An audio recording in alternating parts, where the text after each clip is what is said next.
You all, in this video I'll complete the chapter Journey to the End of the Earth. In the previous video I explained half of the chapter. I explained up to the point here. This is human impact. Fine. Means the rapid increase of human population has left us battling with other species for limited resources. यानी rapid increase of population ने हमें जो है limited resources के लिए दूसरी species से लड़ने के लिए छोड़ दिया है. And the unmitigated burning of fossil fuels has now created a blanket of carbon dioxide around the world. यानी unconditional burning of fossil fuels has created a blanket of carbon dioxide around the world which is slowly, जो धीरे ही सही, but surely increasing the average global temperature. यानी surely जो है global temperature को क्या कर रही है, बढ़ा रही है. Climate change is one of the most hotly contested environmental debates of our time. यानी हमारे टाइम की जो एनवायरमेंटल डिबेट है वो है क्लाइमेट चेंज. ठीक है. Will the West Antarctica ice sheet melt entirely. क्या अंटार्कटिका की जो आइस शीट है कम्प्लीटली मेल्ट हो जाएगी. Will the Gulf Stream ocean current be disrupted. क्या गल्फ स्ट्रीम की जो ओशन करंट है वो डिसरप्ट हो जाएगी. Will it be the end of the world as we know it. क्या दुनिया का अंत वैसे ही होगा जैसे कि हम जानते हैं. मे बी, हो सकता है, मे बी नॉट, नहीं भी हो सकता है. आइदर वे, किसी भी तरीके से हो सकता है, दोनों में से. Antarctica is a crucial element in this debate. इस डिबेट के अंदर अंटार्कटिका एक क्रूशल एलिमेंट है. Not just because it is the only place in the world. ऐसी बात नहीं है कि वर्ल्ड में ये एकमात्र ऐसा प्लेस है which has never sustained human population and therefore remains relatively pristine. जिसने कभी भी जो ह्यूमन पॉपुलेशन को सस्टेन ही नहीं किया और इसी की वजह से remains relatively pristine यानी unspoiled रहा हो. In this respect, but more importantly, लेकिन more importantly because it holds in its ice cores. यानी जो सबसे ज़्यादा महत्व की बात है इस डिबेट में वो ये है कि अंटार्कटिका के अंदर 500,000 years old carbon records trapped in its layers of ice. यानी इसकी आइस की लेयर्स में 500,000 ईयर ओल्ड कार्बन के रिकॉर्ड दबे हुए हैं. ठीक है. If we want to study and examine the earth's past, present and future. अगर हम धरती के प्रेजेंट, पास्ट और फ्यूचर के बारे में जानना चाहते हैं, फ्यूचर का इन्वेस्टिगेट करना चाहते हैं, Antarctica is the place to go. तो अंटार्कटिका एकमात्र ऐसा प्लेस है जहाँ से हमें पता चल सकता है. ठीक है. स्टूडेंट्स ऑन आइस, ये वही है प्रोग्राम जिसके तहत narrator Tishani Doshi went to Antarctica. Fine. The program I was working with on the Shokalskiy aims to do exactly this by taking high school students to the ends of the world and providing them with inspiring educational opportunities which will help them foster a new understanding and respect for our planet. यानी I was working with on the Sokalsky पर Sokalsky जो research vessel है जो उस पर काम कर रही थी narrator, aims to do exactly this by taking high school students. यानी इसका एकमात्र उद्देश्य ये था कि हाई स्कूल के स्टूडेंट्स को जो है वर्ल्ड के उस एंड पर ले जाना, यानी अंटार्कटिका ले जाना. And providing them with the inspiring educational opportunities. और वहाँ जा कर के उन्हें बढ़िया एजुकेशनल की अपॉर्चुनिटीज़ प्रोवाइड करना. With inspiring educational opportunities which will help them foster a new understanding and respect for our planet. जिससे वो जो है क्या करेंगे, फॉस्टर देयर अंडरस्टैंडिंग, एक नई अंडरस्टैंडिंग डेवलप करेंगे. And they will be able to respect our planet. और हमारे प्लानेट का वो क्या करेंगे, रिस्पेक्ट करेंगे, क्योंकि उन्हें समझ आ जाएगा. आपको पता है कि young minds future policy maker है, नरेटर पहले ही बता चुकी है. तो इस सेंस में जो स्टूडेंट्स ऑन आइस है वो बहुत ज़्यादा हेल्पफुल होगा. It has been in operation for 6 years now. यानी ये 6 सालों से चल रहा है. Headed by Canadian Geoff Green. इसका प्रेसिडेंट कौन है, कैनेडियन जॉफ ग्रीन है. मीन्स कनाडा का रहने वाला है. नेम है Geoff Green. Who got tired of carting celebrities and retired rich curiosity seekers who could only give back in a limited way. Who got tired यानी Canadian Geoff green got tired of carting celebrities. Of taking celebrities, ठीक है। यानी पहले वो क्या करता था Geoff Green कि सेलिब्रिटीज को, रिच पीपल को, क्यूरियोसिटी सीकर्स को और रिटायर्ड पीपल को लेकर के जाता था अंटार्कटिका जैसे प्लेस पर, ठीक है। Who could only give back in a limited way, यानी जिन्होंने बदले में कुछ भी खास नहीं दिया गया। अगर मैं ये कहूँ कि वो लोग जब पिकनिक जाते थे तो भी इसमें कहना कहीं भी गलत नहीं है। इसीलिए जॉफ ग्रीन ने अपना मन बना लिया, मन चेंज कर लिया कि अब मैं इन लोगों को लेकर के नहीं जाऊँगा, क्योंकि जॉफ ग्रीन का एम कोई पैसा कमाना ही नहीं था, बल्कि एक अंडरस्टैंडिंग, एक एजुकेशनल और एक आइडिया फॉस्टर करना था जिससे कि प्लेनेट का लोग रिस्पेक्ट कर सकें और प्लेनेट को बचाने के फील्ड में कुछ काम कर सकें, ठीक है। लेकिन ये लोग कोई काम ऐसा खास कर ही नहीं रहे थे, इसीलिए उसने अपना मूड चेंज कर लिया। With students on ice he offers the future generation of policy makers, यानी वो future generation of policy maker को ऑफर करता है a life changing experience at an age, एक ऐसी एज पर when they are ready to absorb, जब वो रेडी होते हैं चीज़ों को असिमिलेट करने के लिए, लर्न करने के लिए, एंड मोस्ट इम्पोर्टेंटली एक्ट, और सबसे ज़्यादा महत्वपूर्ण कि वो काम करने के लिए रेडी रहते हैं। इसीलिए उसने इन पॉलिसी मेकर्स को ऑफर किया। The reason the program has been so successful is because it's impossible to go anywhere near the South Pole and not be affected by it, यानी इस प्रोग्राम के सक्सेसफुल होने के पीछे यही रीज़न है क्योंकि it is impossible to go anywhere near the South Pole and not be affected by it, यानी साउथ पोल पर जाना और उसके द्वारा अफेक्टेड नहीं होना ये इम्पॉसिबल सी बात है। It is easy to be blase about polar ice cap, ice caps melting while sitting in the comfort zone of our respective latitude and longitude, but when you can visibly see glaciers retreating and ice shelves collapsing, you begin to realize that the threat of global warming is very real. यानी it's easy to be blase about polar ice caps, यानी ये बहुत easy है to be unimpressed, to be indifferent about something, यानी किसी भी चीज़ के बारे में अनइम्प्रेस होना बड़ी ईजी सी बात है। about polar ice caps, ठीक है, melting while sitting in the comfort zone of our respective latitude and longitude, ये लोकेशन की बात कर रहा है। But when you can visibly see glaciers retreating, लेकिन जब आप रियली में देखते हो ग्लेशियर्स को रिट्रीट होते हुए और आइस सेल्स को कोलैप्स होते हुए, कोलैप्स का मतलब ढहना, टूट जाना, टूटते हुए देखते हो, यू बिगिन टू रियलाइज, यानी जब आपकी आंखों के सामने ग्लेशियर्स जो है धंस रहे हों और बर्फ़ की चट्टानें जो टूट रही हो आपके सामने, यानी ग्लेशियर्स फाइनली क्या हो रहा है, मेल्ट हो रहे हो, यू बिगिन टू रियलाइज, तब आपको रियलाइज होता है that the threat of global warming is very real, कि ग्लोबल वार्मिंग का जो थ्रेट है ना वो वाकई में रियल है। Antarctica because of her simple ecosystem and lack of biodiversity is the perfect place to study, यानी अपने सिंपल इकोसिस्टम की वजह से और लैक ऑफ बायोडाइवर्सिटी की वजह से परफेक्ट प्लेस है स्टडी करने का। How little changes in the environment can have big repercussions, ये समझने का, ये स्टडी करने का कि थोड़े थोड़े से परिवर्तन जो है एनवायरनमेंट में कितने बड़े परिणाम ला सकते हैं, यानी थोड़े थोड़े से चेंजेस जो हम एनवायरनमेंट में करते हैं उनके कितने बड़े दुष्परिणाम हो सकते हैं। इस चीज़ की स्टडी करने के लिए अंटार्कटिका एक परफेक्ट प्लेस है, क्योंकि आपके सामने क्या हो रहा है, आपके सामने ग्लेशियर्स मेल्ट हो रहे हैं, ग्लेशियर्स रिट्रीट हो रहे हैं और आइस कैप्स क्या हो रहे हैं, कोलैप्स हो रहे हैं, तो आपको साफ दिख रहा है कि हाँ हम ग्लोबल वार्मिंग की ओर बढ़ रहे हैं। ठीक है, टेक द माइक्रोस्कोपिक फाइटोप्लैंक्टन।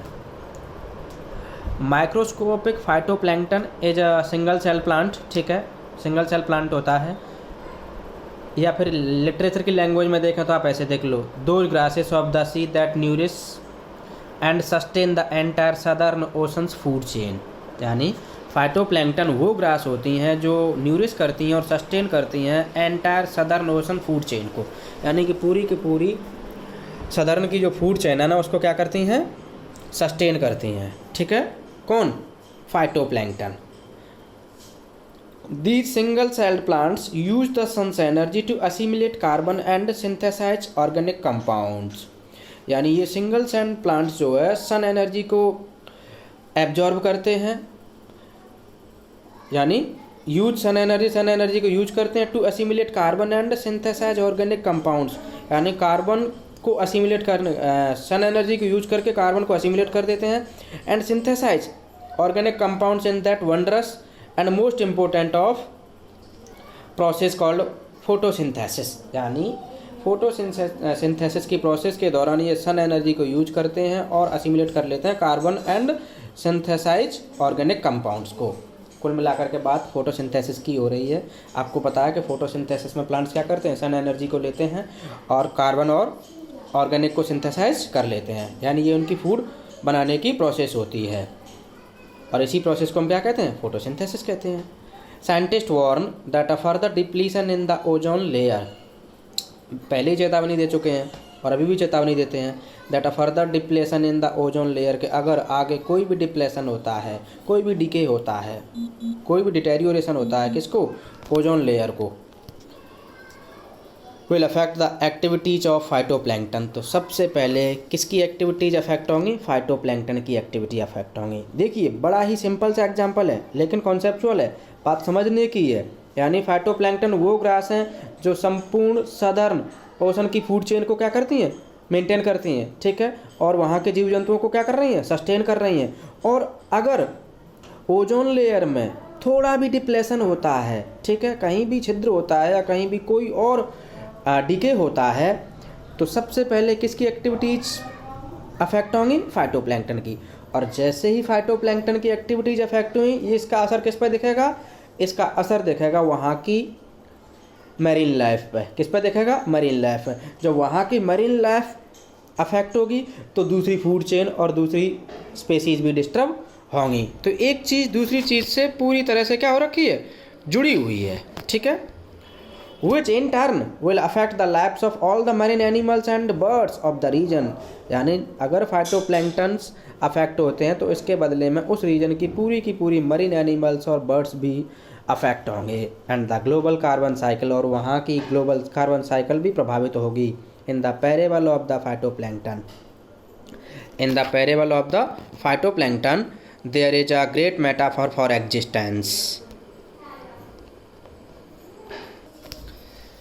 यानी फाइटोप्लैंक्टन के इस दृष्टांत में there is a great metaphor for existence, यानी अस्तित्व का एक बड़ा मेटाफर है, बड़ा रूपक है। Take care of the small things and the big things will fall into place, यानी छोटी छोटी चीज़ों की परवाह कीजिए, बड़ी चीज़ें अपने आप क्या हो जाएंगी, सुधर जाएंगी। सीधी सी बात है, कितना परफेक्ट सा एग्जाम्पल दिया है। Walk on the ocean, my Antarctica experience was full of such epiphanies, यानी मेरा जो अंटार्कटिका का एक्सपीरियंस था was full of such divine manifestations, ठीक है। Epiphanies means divine manifestations. But the best occur just short of the Antarctica circle at 65.55 degree south, लेकिन सबसे जो अच्छा था वो घटित हुआ था कब, just short of the Antarctica circle at 65.55 degree south. The Shokalskiy had managed to wedge herself into a thick white stretch of ice between the peninsula and Tadpole Island, यानी शोकाल्स्की ने मैनेज कर लिया था अपने आप को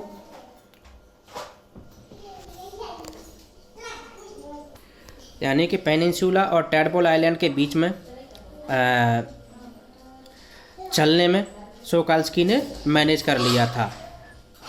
फिर से समझिए, the Shokalskiy had manage to wedge herself into a thick white stretch of ice between the peninsula and Tadpole Island, यानी शोकाल्स्की ने अपने आप को मोटी जो बर्फ़ की चादर थी, बर्फ़ का जो फैलाव था पेनिनसुला और टैडपोल आइलैंड के बीच में, उसमें चलने में समर्थ हो गया था। Which was preventing us from going any further, जो हमें कहीं भी आगे जाने से क्या कर रहा था, रोक रहा था।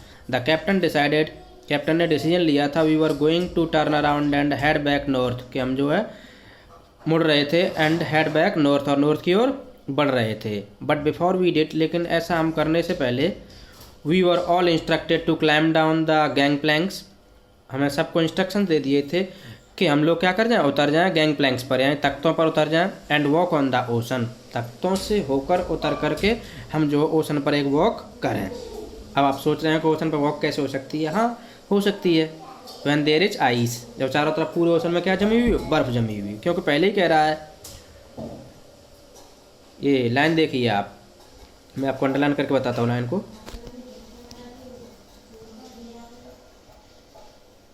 देखिए ये लाइन नहीं है, sorry,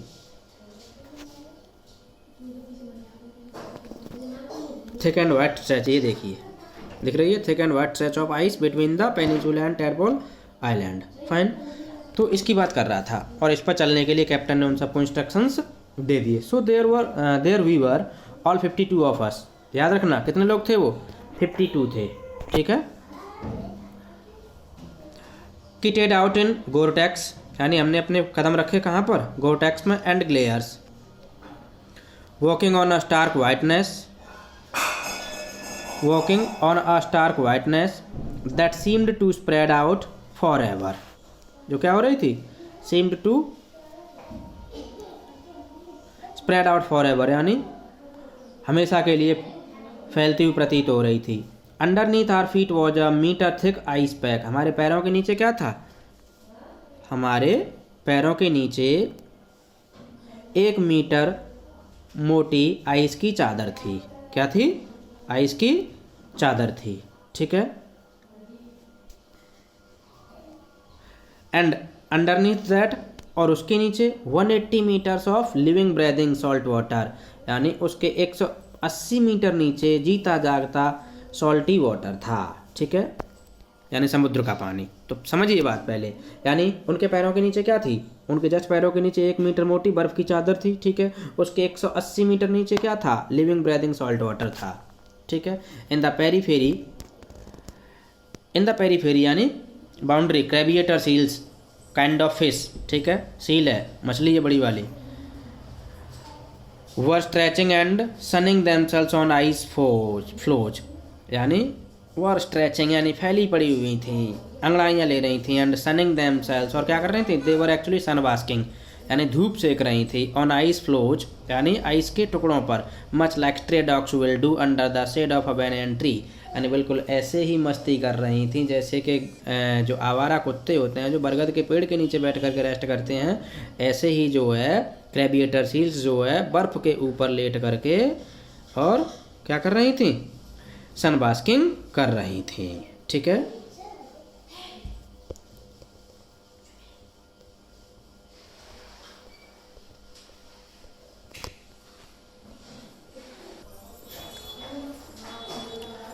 it was nothing short of a revelation, ये किसी रिविलेशन से कम नहीं है, ठीक है, भविष्यवाणी से कम नहीं है।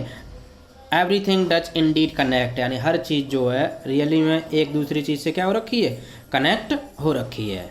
9 time zones, 6 check points, 3 bodies of water and many ecospheres later I was still wondering about the beauty of balance in play of our planet. हमारे प्लानेट का जो प्ले है उसकी ब्यूटी के बैलेंस को देख करके मैं अभी भी क्या हूँ, मैं सरप्राइज हो रही थी। एंड नरेटर इस बात को कह रही है, how would it be if Antarctica were to become the warm place that it once used to be. क्या होगा अगर अंटार्कटिका फिर से उतना ही गर्म प्लेस हो जाए जितना कि ये हुआ करता था। Will we be around to see it, क्या हम रहेंगे ये सब देखने के लिए। और would we have gone the way of the dinosaurs, या फिर हमारा भी वही हश्र होगा जो डायनासोर्स का हुआ था, मैमूथ्स का हुआ था, एंड वूली राइनोज का हुआ था। हु इज़ टू से, कौन कह सकता है, कौन बता सकता है ये सब, और कौन रहेगा ये सब देखने के लिए। But after spending 2 weeks with a bunch of teenagers, लेकिन टीनेजर्स के इस ग्रुप के साथ में 2 वीक्स स्पेंड करने के बाद में who still have the idealism to save the world, यानी इनके अंदर अभी भी आदर्शवाद है दुनिया को बचाने का।